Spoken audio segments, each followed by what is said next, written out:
ابو جہل تو ہاکس میں سے سب سے بڑا ہاک تھا، اس نے شور مچا دیا. یہ ان کے لیے تو گویا کہ آخری درجے میں بے غیرتی کی بات تھی کہ ان کے جیتے جی محمد اور ان کے ساتھی آ کر عمرہ کر. کوئی گستاخی والی بات نہ حضرت عمر کی ہے نہ حضرت علی کی، اور زنجیریں ابھی ان کے ہاتھوں پاؤں میں پڑی ہوئی ہیں. حضور میں پہنچ گیا ہوں، لیکن معاہدہ لکھا جاتا فرمایا کوئی نہیں اٹھا. میں تو حیران ہوتا ہوں اس واقعے پر، کوئی ایک شخص بھی نہیں اٹھا. 1000 کا لشکر جرات اب چلا ہے مکے سے، تیل کانٹے سے لیس طبل بجاتا ہوا اور بڑے ڈھول بجاتا ہوا، اس لیے کہ یقین تھا کہ اتنی طاقت محمد کی نہیں ہے کہ 1000 آدمیوں کے مقابلے کے لیے وہ آدمی لا سکے. ادھر سے یہ لشکر چلا ہے، ادھر سے اب آپ نقشہ دیکھیے مدینے میں. حضور نے ایک مجلس سے مشاورت منعقد کی. مسلمانوں، ایک تو لشکر آ رہا ہے جنوب سے تیل کانٹے سے لیس، اور ایک قافلہ آ رہا ہے شمال سے مال تجارت سے لدا پھلا، اور اللہ کا وعدہ ہے کہ ان دو میں سے ایک پر ضرور فتح دے گا. تو بتاؤ کدھر چلے؟ یہ در حقیقت ہر کمانڈر جو ہے کسی بھی اقدام سے پہلے اپنے ساتھیوں کے مورال کا اندازہ کرتا ہے. ساتھیوں کا حال کیا ہے، ان میں کتنی کچھ ہمت ہے، جرت ہے، حوصلے کتنے بلند ہیں، کہیں پستے نہیں ہے. یہ گویا کہ اس طرح کا ایک امتحان ہے جو حضور لے رہے ہیں. بتاؤ کدھر چلے؟ کچھ لوگوں نے کہا، اس سورہ انفال کے شروع میں یہ سارا واقعہ بیان ہے. کچھ نے کہا چلیے جی حضور قافلے پر حملہ کرے، آدمی تھوڑے سے ہے 30 یا 50، ان پر ہم جلدی سے فتح حاصل کر لیں گے، اور ہمارے پاس تو ہتھیار بھی نہیں ہے، ہتھیار مل جائیں گے، مال غنیمت بہت سا مل جائے گا. بڑے دلائل تمبار لگا دیے انہوں نے کہ چلنا چاہیے قافلے کی طرف، لشکر کی طرف نہیں. اب اللہ کی منشا کچھ اور ہے، اللہ کے رسول کی منشا کچھ اور ہے. وہ تو یہ ہے کہ لشکر کا مقابلہ کیا جائے، یوم الفرقان بنا دیا جائے، کفر کی قبر توڑ دی جائے. تو حضور منتظر ہیں. اس پر کھڑے ہوئے حضرت مقداد ابن اسود رضی اللہ تعالی عنہ، انہوں نے تاریخی خطبہ دیا کہ اے اللہ کے رسول ہمیں موسیٰ کے ساتھیوں پر قیاس نہ کیجیے جنہوں نے یہ کہہ دیا تھا فَاذْهَبْ أَنْتَ وَرَبُّكَ فَقَاتِلَا إِنَّا هَاهُنَا قَاعِدُونَ. ہم موسیٰ کے ساتھی نہیں، محمد کے صحابی ہیں صلی اللہ علیہ وسلم رضی اللہ تعالیٰ عنہ مجمعین. جو آپ کا ارادہ ہو بسم اللہ کیجیے. کیا عجب کہ آپ کے ذریعے، ہمارے ذریعے سے اللہ آپ کو آنکھوں کی ٹھنڈک عطا فرمائے. حضور پھر بھی کچھ منتظر سے ہیں. حضرت ابو بکر کھڑے ہوئے، انہوں نے تقریر کی، حضور نے کوئی توجہ نہیں فرمائی. حضرت عمر میں کھڑے ہو کر تقریر کی، حضور نے توجہ نہیں فرمائی. اب خیال آیا حضرت سعد ابن عبادہ رضی اللہ تعالیٰ عنہ جو رئیس انصار تھے، انہوں یہ خیال آ گیا کہ حضور کا روح سکون ہماری طرف ہے. اس لیے کہ پہلی 8 مہینوں میں آپ نے کسی انصاری کو شامل نہیں کیا تھا، سب یہ مجاہدین گئے تھے، مہاجرین. اس لیے کہ جب وہ بیعت عقبہ ثانیہ ہوئی تھی تو طے یہ ہوا تھا اگر مدینے پر حملہ ہوگا تو ہم آپ کی حفاظت کریں گے جیسے اپنے اہل و عیال کی. اور یہاں مدینے پر ابھی حملہ نہیں ہوا ہے، حضور باہر نکل کر راستہ روکنا چاہ رہے ہیں. تو گویا کہ وہ جو معاہدہ تھا اس کے تحت تو حضور نہیں کہہ سکتے کہ تم چلو میرے ساتھ. اور حضور کو یہ معلوم ہے کہ صرف مہاجرین کی نفی اور کفایت نہیں کرے گی، 1000 کا لشکر آ رہا. تو حضرت سعد بن عبادہ نے کھڑے ہو کر کہا، عرض کیا کانک تعنینا یا رسول اللہ، اے اللہ کے رسول مجھے ایسے محسوس ہوتا ہے کہ آپ کا روح سکون ہماری طرف ہے، انصار کی طرف ہے. فإنا آمنا بک وصدقناک، تو یا رسول اللہ ہم آپ پر ایمان لائے ہیں، ہم نے آپ کی تصدیق کی ہے، اب ہمارے لیے کوئی آپشن نہیں ہے. اگر آپ ہمیں حکم دیں گے اپنی سواریاں سمندر میں ڈال دیں گے، اگر آپ ہمیں حکم دیں گے برق الغمات تک پہنچ جائیں گے، چاہے ہماری اونٹنیاں ناظر ہو جائیں. آپ بسم اللہ کر کے جو آپ کا حکم ہو. بھول جائیے بیعت عقبہ ثانیہ میں کیا طے ہوا تھا کیا نہیں ہوا تھا. اصل مسئلہ یہ ہے کہ ہم نے آپ کو اللہ کا رسول مانا ہے، ہم آپ پر ایمان لائے ہیں. اسی جملے میں ذرا تھوڑا سا کہوں گا کہ ہم بھی اپنے غریبانوں میں جھانکیں کہ ہم بھی اللہ کا رسول مانتے ہیں، رسول کو صلی اللہ علیہ وسلم، لیکن ہم نے ان کے تقاضوں کو کیا سمجھا. بہرحال حضور کا چہرہ جو ہے دمک اٹھا، پھر یہ جنگ کے لیے نکلے. یہ سن 2 ہجری کا رمضان مبارک ہے اور 17واں اس کا دن ہے. یہ مدبیر ہوئی اور یوم الفرقان قرار پایا. 313 صرف 2 گھوڑے. ذرا رسالہ تو دیکھیے، کیولری کنسسٹنگ آف 2 ہارسز، اور سب کے پاس تلواریں بھی نہیں، چند لوگوں کے پاس تلواریں، سامان ہے ہی نہیں. اور ادھر 1000 کا لشکر ہے اور پوری طرح تیر کانٹے سے لیس ہو کر آیا ہے. تو وہ تو یہ سمجھتے تھے کہ یقینی فتح ہے ہماری. جیسے 1965 میں بھارتی سمجھتے تھے کہ شام تک تو جیم خانہ کلب میں پہنچ کے وہاں تو ہم جشن منائیں گے، یقینی. لیکن اللہ تعالیٰ نے ان کے دلوں میں ایسا روب ڈالا ہے، چھٹک کر کھڑے رہ گئے کہ پتہ نہیں کیا بجائے، ریزسٹنس نہیں ہے کہیں، کیا ہمیں کہیں گھیراؤ میں لیا جا رہا ہے، کیا ہو رہا ہے. یہی یقین تھا. اسی لیے یہ ابو جہل نے کہا تھا یہ یوم الفرقان ہوگا، یہ پتہ چل جائے گا کہ اللہ کس کے ساتھ ہے. جس کو فتح ہوئی اللہ اسی کے ساتھ ہے، کیونکہ اسے یقین تھا کہ فتح میری ہوگی. اس کا بھی ایک واقعہ میں آپ کو سنا دوں، بہت دلچسپ بھی ہے. ایک رات پہلے وہ ڈبز جو تھے انہوں نے پھر کوشش کی کہ جنگ نہ ہو، ٹل جائے یہ جنگ. حضرت حکیم ابن حزام بعد میں ایمان بھی لے آئے ہیں، اور یہی وہ صحابی ہیں جو شیب بنی ہاشم میں بھی حضور کو کچھ نہ کچھ کھانے پینے کی چیزیں پہنچایا کرتے تھے رات کو پہاڑ سے اتر کر. وہ آئے حکیم ابن حزام عتبہ ابن ربیعہ کے پاس. دیکھو تم بڑے سردار ہو. ابو سفیان اپنا قافلہ لے کر بچ کر نکل گئے ہیں اور ہم آئے تھے اپنے قافلے کی حفاظت کے لیے. قافلہ ہمارا بچ کر نکل گیا، اب جنگ کی کیا ضرورت ہے؟ جنگ کو روکو، اور تم کر سکتے ہو، جو ایک کرسی مارا گیا مسلمانوں کے ہاتھ میں اس کا خون بہا تم ادا کر دو اپنی جیب سے اور جنگ کو روک لو۔ عتبہ نے کہا میرے اپنے دل کی بات کہی آپ نے، میں بھی نہیں چاہتا کہ جنگ ہو، اس لیے کہ وہ بھی تو کرسی ہے محمد کے ساتھ، مہاجرین تو سارے قریش ہوتے تھے نا، گویا کہ ہم تو ایک دوسرے کے بھائی بند ہیں، چچا ادھر ہے، بھتیجا ادھر ہے، ماموں ادھر ہے، بھانجا ادھر ہے، ایک بھائی ادھر ایک بھائی ادھر ہے، تو جنگ رکنی چاہیے۔ یہ دونوں مل کر آئے ابو جہل کے پاس۔ ابو جہل تو ہاکس میں سے سب سے بڑا ہاک تھا، اس نے شور مچا دیا۔ عمرو بن عبداللہ حضرمی کے بھائی کو بلایا کہ دیکھو تمہارے بھائی کا جو قصاص ہے وہ سامنے آیا ہوا بھی جا رہا ہے، یہ جنگ سے انکار کر رہے ہیں۔ اس نے کپڑے پھاڑے، شور مچایا، جو عربوں کا ایک خاص انداز ہے، واہ عمرا، ہائے میرا بھائی عمرو، اور اس کے خون بہا کا اور اس کا جو ہے قصاص لینے سے لوگ رک رہے ہیں۔ اور ایک تانا دیا ابو جہل نے عتبہ بن ربیعہ کو، اس لیے کہ عتبہ کے بڑے بیٹے صاحبزادے حضرت حذیفہ وہ ایمان لا چکے تھے، وہ حضور کے ساتھ تھے۔ انہوں نے کہا معلوم ہوتا ہے بیٹے کو سامنے دیکھ کر تمہارے اندر بزدلی پیدا ہو گئی۔ اب عرب کا مزاج ہے، یہ تانا وہ برداشت نہیں کر سکتا تھا، انہوں نے کہا کل پتہ چل جائے گا بزدل کون ہے۔ بہرحال اگلی صبح سب سے پہلے عتبہ ہی نکلا ہے میدان میں اس لیے افسوس کے ساتھ کہہ رہا ہوں کہ وہ ان میں نسبتاً شریف النفس انسان تھا، آخری وقت تک کوشش کی اس نے کہ جنگ لڑو، لیکن تانا ایسا تھا ابو جہل کا کہ اگلی صبح خود اپنے بھائی شیبہ کو لے کر، اپنے بیٹے ولید کو لے کر، ایک طرف بھائی شیبہ بن ربیعہ، ایک طرف ولید بن عتبہ، 3 آدمی نکلے ہیں مبارزت کے لیے کہ مسلمانوں بھیجو ہمارے مقابلے کے لیے کچھ۔ ادھر سے 3 انصاری نکلے، اب یہ بھی دیکھیے عرب کا مزاج۔ انہوں نے پوچھا کون ہو تم؟ من القوم؟ انہوں نے اپنا تعارف کرایا، کہا نہیں ہم تم سے لڑنے نہیں آئے، تم یہاں چرواہے لوگ ہو، کاشتکار لوگ ہو، تم ہمارے برابر کے نہیں ہو، ہمارے ترسیب ہوئی ہو ہمارے مقابلے کے لیے۔ حضرت حذیفہ نکلنے لگے تھے باپ کے مقابلے کے لیے، حضور نے روک دیا نہیں۔ پھر حضرت حمزہ، حضرت علی اور ایک اور تیسرے صحابی، یہ 3 نکلے ہیں۔ حضرت حمزہ نے واصل جہنم کیا عتبہ کو، حضرت علی نے ولید کو بھی، شیبہ کو بھی، البتہ تیسرے جو صحابی تھے حارث غالباً نام ہے ان کا، حارث ابن طالب، وہ پھر زخمی ہو گئے اور ان کا انتقال بعد میں ہوا ہے، ٹانگ کٹ گئی تھی، مار لگا تھا، وہ واپس جاتے ہوئے، لیکن بہرحال اللہ تعالیٰ نے فتح دی، اور فتح بھی اس شان کے ساتھ کہ 70 سردار مارے گئے، یوم الفرقان بنا دیا اللہ نے اس کو، 70 قیدی ہو گئے۔ یہاں سے یوں سمجھ لیجیے کہ عام کانفلکٹ شروع ہو گیا، 6th and final phase of the revolutionary struggle of محمد صلی اللہ علیہ وسلم۔ اس کے بعد اگلے سال غزوہ احد ہوا، اس میں کچھ وقتی طور پر مسلمانوں کے نظم کی خلاف ورزی کی وجہ سے شکست ہوئی۔ 1000 کا لشکر لے کر حضور نکلے تھے مدینے سے، 300 واپس چلے گئے منافقین عبداللہ ابن ابی کی سرکردگی میں، 700 کا مقابلہ 4000 سے تھا، لیکن یہ کہ حضور نے ایک درہ دیکھ لیا تھا، پیچھے تھا درہ، اگر اس قدر سے حملہ ہو گیا تو گویا کہ ہم 2 طرف سے درجے میں آ جائیں گے۔ وہاں 50 تیر اندازوں کو مقرر کر دیا حضرت عبداللہ ابن زبیر رضی اللہ تعالیٰ عنہ کی سرکردگی میں۔ فرمایا دیکھو چاہے ہم سب قتل ہو جائیں، چاہے تم اپنی آنکھوں سے دیکھو کہ پرندے ہمارا گوشت نوچ نوچ کر کھا رہے، تب بھی تم یہاں سے مت ہٹنا۔ جنگ ہوئی، مسلمانوں کو فتح ہو گئی، وہ 4000 کا لشکر جو ہے 3000 کا بھاگ نکلا۔ اب مسلمان کا تعاقب کر رہے ہیں، وہاں جو کھڑے ہوئے تھے وہ 50 تیر انداز، ان میں ایک اختلاف ہو گیا۔ انہوں نے کہا حضور نے تو شکست کی حالت میں کہا تھا، اب تو فتح ہو چکی، لہٰذا کوئی ضرورت نہیں کہ اب کھڑے رہے۔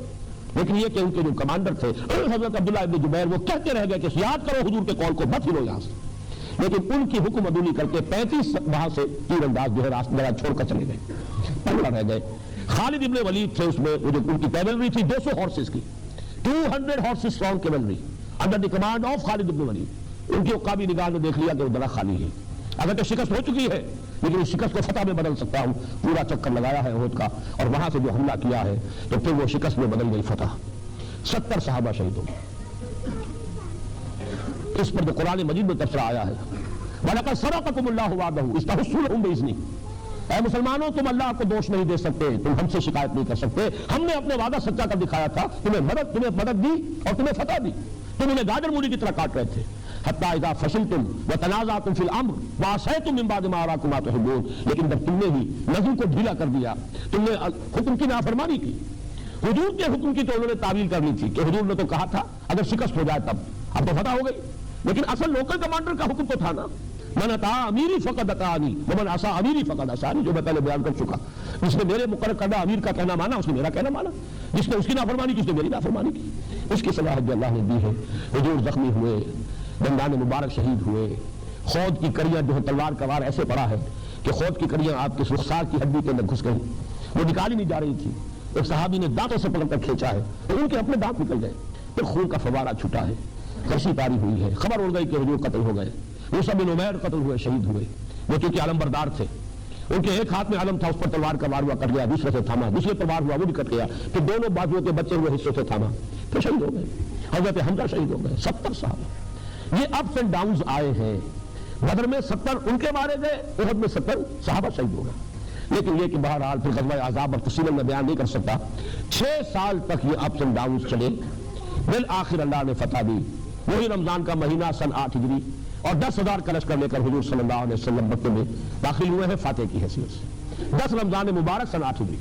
جاء الحق وزهق الباطل ان الباطل كان زهوقا۔ یہ گویا کہ وہ 6 جو سٹیجز ہیں۔ ایک اس میں درمیانی بات ہے جو میں چاہتا ہوں کہ اگر آپ نوٹ کر لیں، درمیان میں ایک پاز آیا ہے ان 6 سالوں میں صلح حدیبیہ کا۔ حضور صلی اللہ علیہ وسلم نے خواب دیکھا کہ ہم عمرہ کر رہے ہیں، غزوہ احزاب کے بعد کی بات ہے، تو نبی کا تو خواب بھی وہی ہے۔ انہوں نے فرمایا مسلمانوں تیاری کرو، ہم عمرے کے لیے چلیں گے۔ 1400 یا 1800 صحابہ آپ کے ساتھ ہیں، احرام باندھا ہوا ہے اور تلواریں جو ہے نیام کے اندر ہیں، اور عمرے کے لیے جا رہے ہیں۔ قریش کو پتہ چلا، یہ ان کے لیے تو گویا کہ آخری درجے میں بے غیرتی کی بات تھی کہ ان کے جیتے جی محمد اور ان کے ساتھی آ کر عمرہ کر لیں، ڈٹ گئے، مرنے مارنے پر تل گئے، بڑا جوش و خروش۔ حضرت عثمان کو بھیجا کہ کوئی مصالحت کی بات ہے، انہیں روک لیا وہیں، خبر اڑ گئی کہ حضرت عثمان شہید کر دیے گئے۔ تب حضور نے وہ بیعت لی، بیعت رضوان، جس کا قرآن مجید میں ذکر ہے۔ اللہ تعالیٰ راضی ہو گیا، لقد رضی اللہ عن المؤمنین اذ یبایعونک تحت الشجرہ۔ یہ بیعت حضور نے لی تھی، بیعت علی الموت، ہم سب یہاں مر جائیں گے، کوئی واپس نہیں جائے گا، اور بیعت علی لا نفر، بیعت کی تھی کہ یہاں سے بھاگنا نہیں ہے، اب یہی جانے دینی ہے۔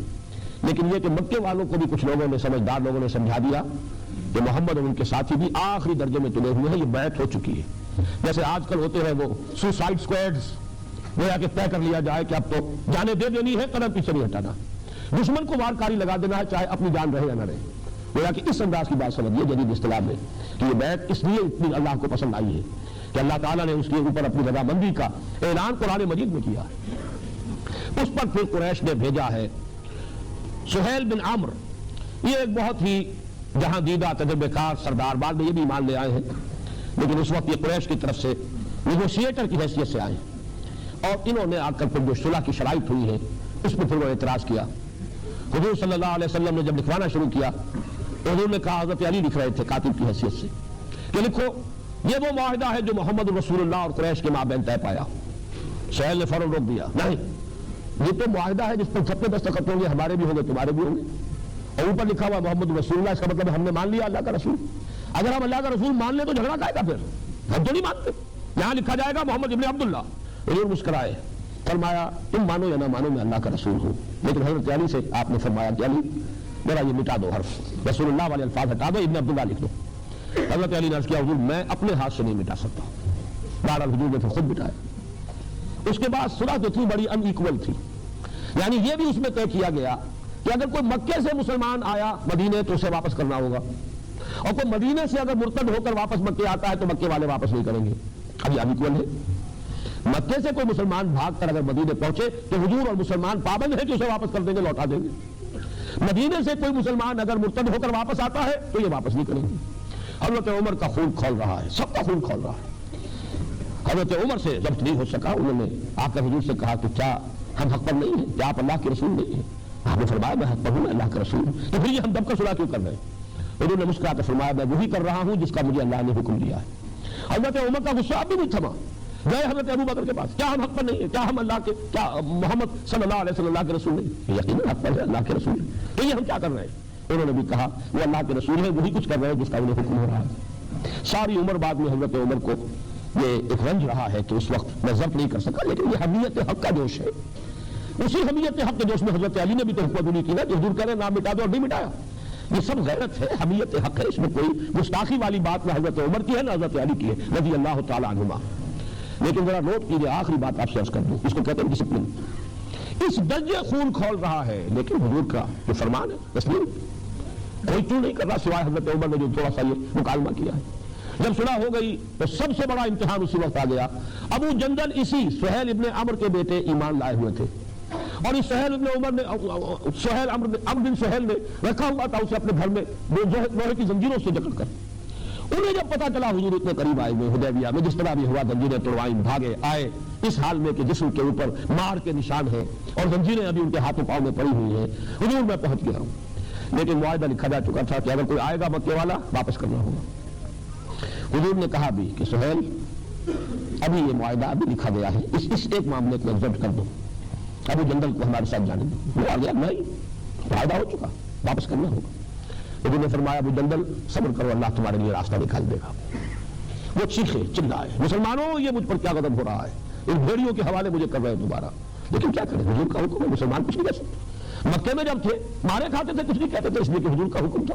وہی معاملہ آج بھی ہے، یہ ڈسپلن ہے اصل میں کہ جس سے کامیابی حاصل ہوتی ہے، ورنہ اگر ڈسپلن نہ ہو معاملہ ختم ہو جائے گا۔ تفشلوا تذهب ريحكم، اگر تم جھگڑو گے تمہاری ہوا اکھڑ جائے گی۔ لیکن آخری جو عشق ہے، حضور نے فرمایا لو بھائی اب اگلے سال عمرہ کریں گے، معاہدے میں یہ تھا اس سال واپس جاؤ، اگلے سال آ کے عمرہ کرنا، ہم 3 دن کے لیے مکہ خالی کر دیں گے، تم ہی رہنا وہاں، تم ہی عمرہ کرنا، ہم چلے جائیں گے پہاڑوں پر۔ انہوں نے فرمایا جس کے ساتھ قربانی کے جانور ہیں یہی ذبح کر دیے جائیں، اور اب احرام کھول دو، واپس چلنا ہے۔ انہوں نے فرمایا اٹھ جاؤ قربانیاں دے دو، کوئی نہیں اٹھا۔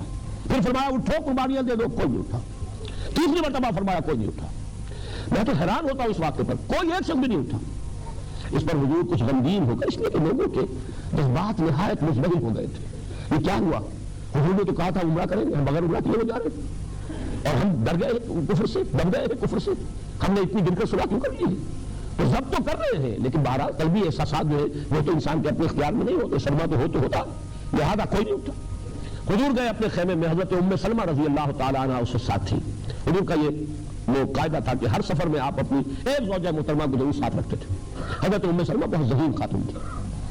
کہا میں نے 3 مرتبہ کہا ہے مسلمانوں سے کہ اٹھو احرام کھول دو، کوئی نہیں اٹھا۔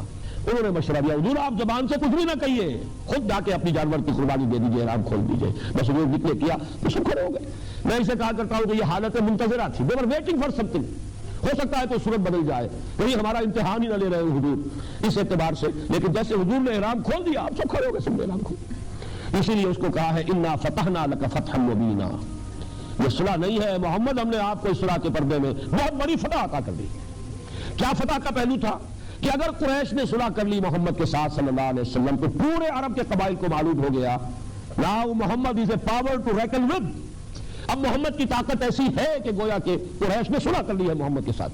یہی بات ہے جو آج تک ہوتی چلی آ رہی ہے کہ اسرائیل کے ساتھ صلح نہیں کرنی اور اسرائیل کو تسلیم نہیں کرنا، صلح کرنے کے معنی تسلیم کر لیا، جھگڑا ختم ہو گیا۔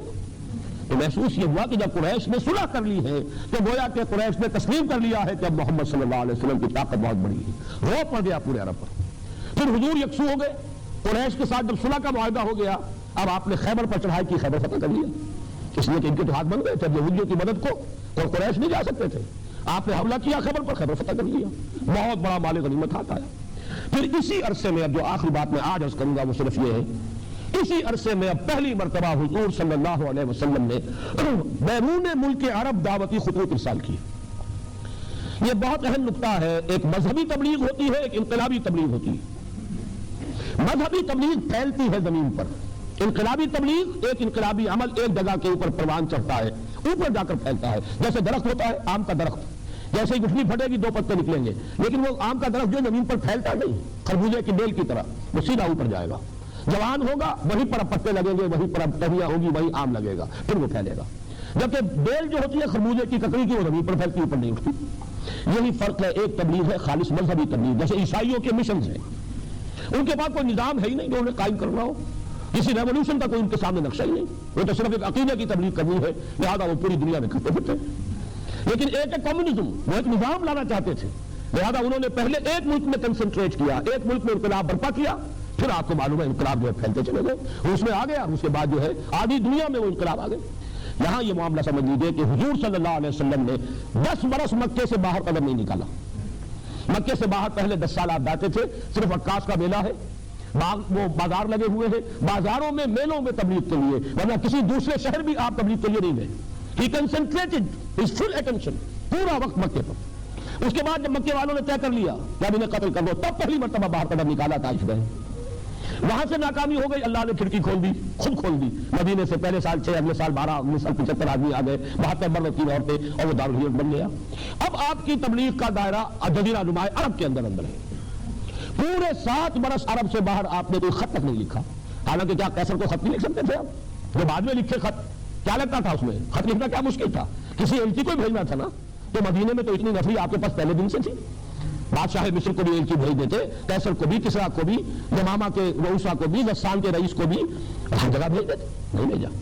ہاں جب اندرون ملک عرب انقلاب کی تکمیل ہو گئی اس درجے میں کہ قریش نے ریکگنائز کر لیا حضور کو, اور صلح مبین جس کو کہا گیا ہے فتح مبین, انا فتحنا لک فتحا مبینا, اب آپ نے خطوط لکھے.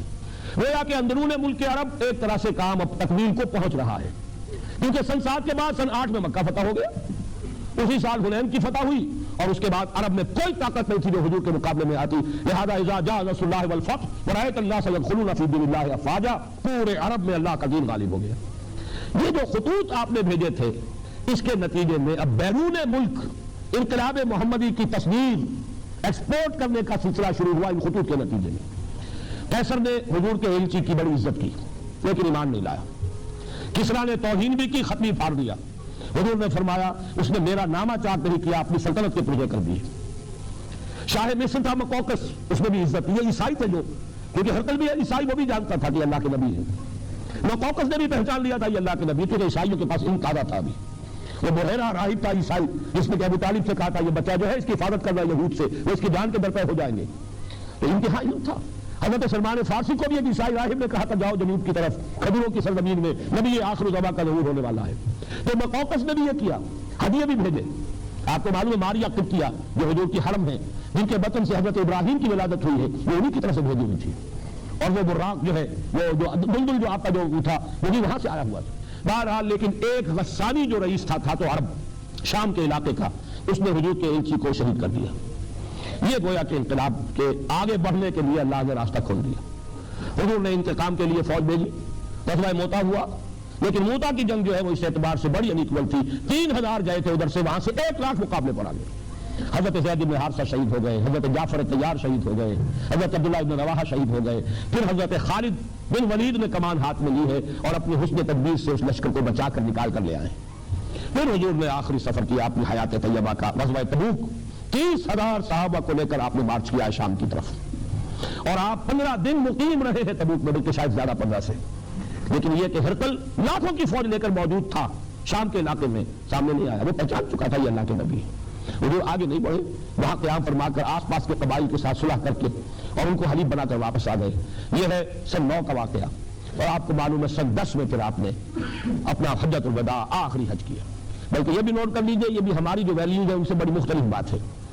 ظاہر بات ہے کہ سن 7 سے پہلے تو حضور حج کر ہی نہیں سکتے تھے, مکے میں تو کرتے ہی ہوگے, لیکن ہجرت کے بعد تو ظاہر بات امکان ہی نہیں تھا, وہاں پر تسلط تھا کفار کا. لیکن سن 7 میں آپ نے عمرہ کیا ہے, عمرہ قضا. سن 6 میں صلح حدیبیہ ہوا. 8 میں مکہ فتح ہو گیا رمضان میں, لیکن آپ نے حج نہیں کیا. سن 9 میں بھی آپ نے حج نہیں کیا. حضرت ابوبکر کی عمارت میں قافلہ حج بھیج دیا. اور ہم یہ سمجھتے ہیں کہ بس ہر سال حج کرنا ہی سب سے بڑی عبادت ہے, دین کو قائم کرنے کی جد و جہد ہے نہیں, لگے ہوئے دنیا ہی کمانے میں حلال سے حرام سے. بس ہر سال حج کر لیا تو گویا کہ ساری حرام خوری جو ہے وہ پاک ہو جائے گی اس ذریعے سے. ہمارے تصورات یہ ہیں. حضور کی ساری توجہ ہے اس اپنے مشن پر, دین کو غالب کرنے کی جد و جہد. ورنہ حضور سے زیادہ کس کو خواہش ہوگی حج کرنے کی. سن 8 میں حج نہیں کیا, سن 9 میں حج نہیں کیا, سن 10 میں کیا. سن 10 میں جب حج کیا ہے آپ نے تو اپنا وہ خطبہ دیا. اے مسلمانوں, یہ بڑا تاریخی خطبہ ہے حجۃ الوداع کا. وہ بنیادی جو امور تھے اپنی دعوت کے وہ پھر اثر نو واضح کیے. آخر میں ایک سوال کیا, الا هل بلغت, لوگوں میں نے پہنچا دیا یا نہیں. اور یہ حیرت انگیز واقعہ ہے کہ حضور کے ایک سوال کے جواب میں صحابہ نے 3 باتیں کہی. انا نشهد انک قد بلغت وادیت ونصحت. بلکہ ایک روایت میں 4 ہے, انک ادیت الامانۃ وبلغت الرسالۃ ونصحت الامۃ وکشفت الغمۃ. ہم گواہ ہیں نبی, آپ نے رسالت کا حق ادا کر دیا, پیغام کا حق ادا کر دیا, ہماری خیرخواہی کا حق ادا کر دیا, آپ نے گمراہی کے جو پردے ہیں اندھیرے انہیں چاک کر دیا. 3 مرتبہ حضور نے سوال کیا, 3 مرتبہ جواب لیا. پھر آپ نے نگاہ اٹھائی آسمان کی طرف, انگشت شہادت سے اشارہ کیا 3 مرتبہ. پہلے آسمان کی طرف اشارہ, پھر لوگوں کی طرف. 1.25 لاکھ کا مجمع تھا. تصور کیجئے 22 برس پہلے ایک تنہا آدمی کھڑا ہوا تھا دعوت لے کر. اسے مجنون کہا گیا, شاعر کہا گیا, شاعر کہا گیا, پاگل کہا گیا, مسحور کہا گیا. اتتبعون الا رجلا مسحورا, ساحر, مسحور, شاعر, کذاب, نہ معلوم کیا کیا کچھ کہا گیا. اکیلا آدمی. اور کل 22 برس. 22 برس بھی کون سے قبری, جو ہمارے 21 بنے. اور انقلاب عظیم, 1.25 لاکھ کا مجمع سامنے ہے, خطبہ دے رہے ہیں. الا هل بلغت, انا نشهد انك قد بلغت الرسالة واديت الامانة ونصحت الامة وكشفت الغمة. اب آپ فرماتے ہیں اللہم اشہد اللہم اشہد اللہم اشہد، اے اللہ تو بھی گواہ رہے. اس کو میں کہا کرتا ہوں سائی آف ریلیف، وہ بارے گراں جو میرے کندھے پر آیا تھا، اے اللہ گواہ رہے، یہ مان رہے ہیں میں نے پہنچا دیا، میرا فرض منصبی ادا ہو گیا. یہی گواہی اللہ تعالیٰ کے رسول قیامت کے دن دیں گے. فَكَيْفَ إِذَا جِئْنَا مِن كُلِّ أُمَّةٍ بِشَهِيدٍ وَجِئْنَا بِكَ عَلَىٰ هَٰؤُلَاءِ شَهِيدًا. ہر امت کا رسول کھڑا ہوگا، پہلے ٹیسٹیفائی کرے گا پروزیکیوشن وٹنس کی حیثیت سے، اے اللہ تیرا دین جو مجھ تک آیا تھا میں نے پہنچا دیا تھا. Now they are responsible, they are accountable. وہ جواب دے. یہ نہیں کہہ سکتے کہ میں نے تیرا پیغام پہنچایا نہیں. وہ گواہی آپ لے کر گئے اس دنیا میں. الا هل بلغت الا نشهد انك قد بلغت رسالة واديت الامانة ونصحت الامة وكشفت الغمة. اللهم اشهد اللهم اشهد اللهم اشهد، اے اللہ تم ہی گواہ رہے. اور پھر فرمایا فَلْيُبَلِّغِ الشَّاهِدُ الْغَائِبَ. اب یہ بوجھ میرے کندھے سے اتر کر تمہارے کندھوں پر آ گیا ہے. اب تمہیں پہنچانا ہے، جو یہاں ہے ان کے ذمہ ہے پہنچانا، ان کو جو یہاں نہیں. جو یہاں نہیں ہے میں وہ پوری نوع انسانی بھی شامل تھی جو اس وقت دنیا میں موجود تھی، اور وہ پوری نسل انسانی بھی ہے جو قیامت تک دنیا میں آئے گی. اس لیے کہ وہ آیت میں آج بھی آپ کو سنا چکا، مَا أَرْسَلْنَاكَ إِلَّا كَافَّةً لِلنَّاسِ بَشِيرًا وَنَذِيرًا. ہم نے تو آپ کو بھیجا پوری نوع انسانی کے لیے. تو ابھی وقت فرصت ہے، کہاں کام ابھی باقی ہے. ابھی تو ایک ملک ہے جس پر اللہ کے دین کا جھنڈا لہرا رہا ہے. دین کا غلبہ ہوا صرف جزیرہ نما عرب پر. ابھی تو تمہارے لیے بہت محنت اور مشقت کا میدان ہے. اب یہ بوجھ میرے کندھے سے اتر کر تمہارے کندھے پر آ گیا ہے. اور یہی نقطہ ہے اس میں، قدم قدم پر معجزہ ہو سکتا تھا حضور کے لیے، لیکن آئندہ امت کے لیے معجزے کیسے ہوتے؟ معجزے تو نبی کے لیے ہے، رسول کے لیے ہے. جبکہ امت کے ذمہ یہ آنا تھا کام کہ بقیہ پوری نوع انسانی تک، پورے عالم انسانی تک دین کی تبلیغ اور دین کو قائم کرنا تمہاری ذمہ داری ہے. یہ مشن امت کے حوالے کر کے حجۃ الوداع کے شاید 3 مہینے بلکہ 3 مہینے سے کم ہے عرصہ جو حضور اس دنیا میں رہے ہیں. پھر آپ کا مرض وفات ہوا ہے، اور اسی میں پھر وہ کیفیت کہ آپ کے الفاظ آخری جو زبان مبارک پر تھے اللہم فی الرفیق الاعلی. اس کا پس منظر یہ ہے کہ بعض احادیث سے معلوم ہوتا ہے کہ انبیاء اور رسول کو اللہ تعالیٰ کی طرف سے آپشن ہوتا ہے. آپ کا کام پورا ہو گیا، واپس آنا چاہیں تو ابھی آ جائیں، ابھی اور دنیا میں ٹھہرنا چاہیں تو اور ٹھہر لیں. یہ آپشن حضور کے سامنے بھی آیا. حضور نے خطبہ بھی دیا تھا ایک مرض وفات میں، ذرا سی جب آپ کو تھوڑا سا ریلیف ہوا تھا، باہر آپ آئے، حضرت ابوبکر نماز پڑھا رہے تھے، انہوں نے پیچھے ہٹنا چاہا، حضور نے فرمایا نہیں تم بھی نماز پڑھاؤ. حضور ان کے برابر بیٹھ گئے. تو گویا کہ حضرت ابوبکر حضرت حضور کی اقتداء میں نماز پڑھ رہے تھے، بقیہ مسلمانوں کے لیے امام حضرت ابوبکر تھے. سلام پھیرنے کے بعد آپ نے فرمایا اللہ نے اپنے ایک بندے کو ایک آفر دی، ایک آپشن دی، اور تو بندے نے اللہ ہی کو پسند کر لیا. حضرت ابوبکر رو پڑے. باقی لوگ نہیں سمجھے کیوں ہو رہے ہیں، لیکن حضرت ابوبکر سمجھ گئے تھے کہ یہ بات کیا کہی جا رہی ہے. حضور اپنے انتقال کی خبر دے رہے ہیں. بہرحال آخری الفاظ بھی یہ تھے کہ اللہ بس میرا جو کام تھا وہ ہو گیا، میرے ذمہ جو فرض منصبی تھا ادا ہو گیا. جزیرہ نما عرب پر تیرے دین کا جھنڈا لہرا رہا ہے، تیرا دین غالب ہو گیا ہے، وہ نظام میں نے قائم کر دیا ہے، لیکن ذرا ہوا دین کلہ اس کی تکمیل ہو گئی ہے. اب تو مزید یہاں رہنے کی کوئی آرزو نہیں. اللہم فی الرفیق الاعلی. اب تو رفیق اعلیٰ ہی کا قرب جو ہے وہ درکار ہے. اس سے آگے اب انشاءاللہ کل بات ہوگی امت نے اس کے بعد کیا کیا ہے. خلافت راشدہ کا دور، پھر ہمارا زوال، امت کی حیثیت سے ہماری تاریخ کے 4 ادوار جو گزر چکے ہیں، 5واں دور جس پر ہم اس وقت کھڑے ہیں. اس وقت دنیا میں مسلمانوں کا اور اسلام کا حال کیا ہے، خطرات اور اندیشے کیا ہیں، مشن ہمارے حوالے کیا ہے، اگر اس مشن کی تکمیل کے لیے کمر کسے تو اس کا طریقہ کار کیا ہے، اس پر انشاءاللہ کل گفتگو ہوگی. اقول قولی ھذا واستغفر اللہ لی ولکم ولسائر المسلمین والمسلمات. 2 منٹ تشریف رکھیں. محترم سامعین، ابھی تشریف رکھیں، بعد میں دعا پر اس مجلس کی اختتام ضرور ہوگی. چند اعلانات یہ ہیں کہ آج آپ نے محسوس کیا ہوگا کہ ڈاکٹر صاحب نے نبی علیہ السلام کی زندگی کے جو بھی مراحل ہیں ان کو بڑے اجمال کے ساتھ ہمارے سامنے رکھا ہے، لیکن یہ چیزیں الحمدللہ ریکارڈ کے اندر اور تفصیل کے ساتھ موجود ہیں. آپ حضرات میں سے جو لوگ بھی خواہش مند ہیں، اس کے خطبات کیسٹس کی شکل میں موجود ہیں، اور ایک ذخیرہ کتاب بھی جو اسٹال پر باہر موجود ہے وہ آپ لے سکتے ہیں. کتاب کا نام بتا دیں. منہج انقلاب نبوی اس کتاب کا نام. اس کے علاوہ یہ کہ کل کا موضوع آپ کے لیے آ چکا، آپ حضرات کوشش کریں کہ وقت پر آئیں تاکہ ہم اس نشست کا وقت پر آغاز کریں اور تاخیر نہ ہو. اس لیے کہ شارجہ سے جو حضرات آتے ہیں ان کے لیے ایک آسائش فراہم کی گئی ہے کہ جو مسجد خان صاحب ہے وہاں پر مسجد نماز عشاء کے فوراً بعد یعنی 8:10 پر وہاں سے ایک بس چلتی ہے، تو آپ حضرات اس کے ذریعے یہاں تشریف لا سکتے ہیں. اس کے علاوہ یہ کہ ڈاکٹر صاحب کی فکر جو مختلف رسائل و جرائد کی شکل میں ماہانہ اور ہفتہ وار شائع ہوتی رہتی ہے، اس کے بارے میں بھی آپ کو انفارمیشن بڑے اسٹال سے مل سکتی ہے، اور جو لوگ دلچسپی رکھتے ہیں وہ اس کی ممبرشپ بھی لے سکتے ہیں۔ اس کے علاوہ جیسا کہ کل بھی اعلان کیا گیا تھا کہ جو لوگ آپ سے خصوصی ملاقات چاہتے ہیں، نہیں کوئی نہیں، کل شام کو صرف نہ کریں، جہاں میں مقیم ہوں وہاں کل شام کو پھر عصر سے مغرب تک کے درمیان میں موجود رہوں گا، جو حضرات بھی تشریف لانا چاہیں ملاقات ہو سکتی ہے، صبح نہیں، بس اب دعا مانگ لیجیے۔